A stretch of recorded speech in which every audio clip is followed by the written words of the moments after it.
Hello mga ka-shoppers!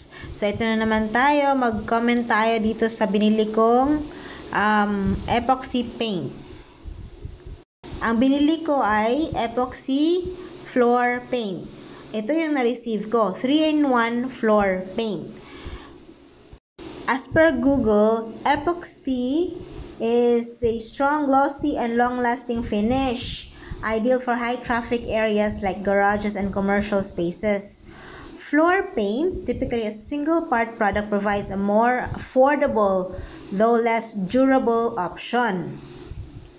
So, yung na-receive ko ay floor paint.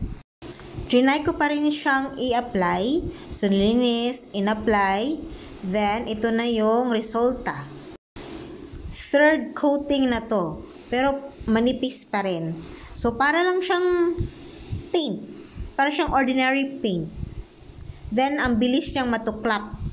Like, look at the end. Ang bilis niyang matuklap. Kaya, not recommended.